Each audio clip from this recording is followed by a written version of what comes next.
Hello guys, samahan niyo po kami ngayon sa aming paglalakbay daw.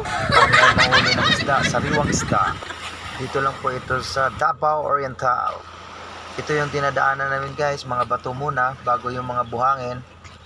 Manguhuli po kami ng tamban, sariwang tamban dahil magkikilaw kami. Ganitong panahon pala magandang manghuli ng isda, lalo na malabo yung tubig ng dagat. Mas maraming mahuli pag ganito kalabo ang tubig ng dagat guys. Dahil ang isda ay napupuwing din pala guys. Kaya ito na guys, pulot na lang kami ng pulot guys. Ayan o, sariwang isda, sariwang tamban. Sap-sap. Ayan, nagkisi-kisi pa guys. Ayan, ang dami.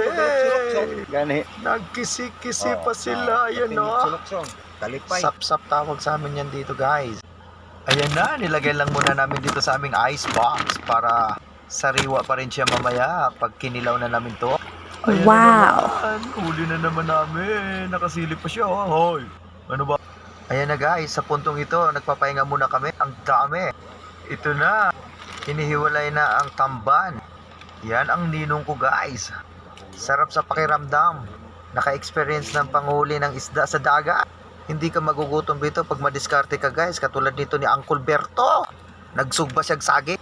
Siyempre ang ninong ko naman abala sa pagpili ng tamban. Kasi ako daw magtimpla sa gawin namin kinilaw na tamban. Hindi ko na namalayan. Palagi na lang pala ako nagsalita ng tamban. Tamban. Hindi kasi kami nakahuli ng tambakol. Sa puntong ito nakaramdam na ako ng gutom. Gumagalaw na ang bitok sa akong tiyan. Ayan na. Luto na ang saging. Sinugbang saging. Sinugbang saging tawag sa amin na yan dito. May sinugbang isda. Sasabawan namin to.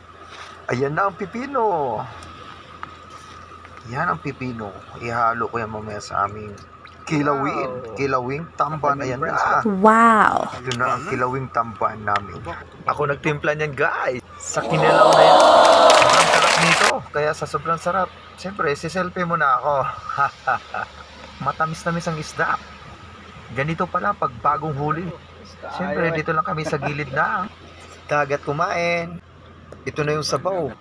Panalo itong sabaw na to. Samahan pa ng bukas mais, inihaw at kilawing tamba.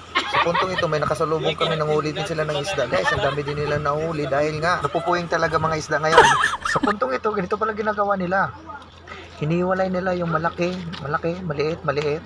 Tapos dito ako nagtaka guys, ginawa nilang tatlong hati yung isda. Kasama pala ako sa hatian nila guys. Kahit nagbibideo lang naman ako sa kanila, di ba? Ganito sila kabait dito sa probinsya guys. Kaya kung gusto niyo pumunta dito, punta na kayo. Dito sa probinsya, hindi ka magugutom pag masipag ka lang. Masipag ka lang mag-video katulad dito sa ginagawa ko. Grabe ang ginawa nila dito guys. Dahil walang lamangan, tingnan mo naman, hindi sa isa talaga. Paano yung malaki? Sa kanya din yung malaki. Ano yung maliit? Sa kanya din yung maliit. Tignan nyo, di ba? Ganyan sila kabait dito guys. Kaya ganito karami ang nauwi ko sa bahay guys. Bye bye.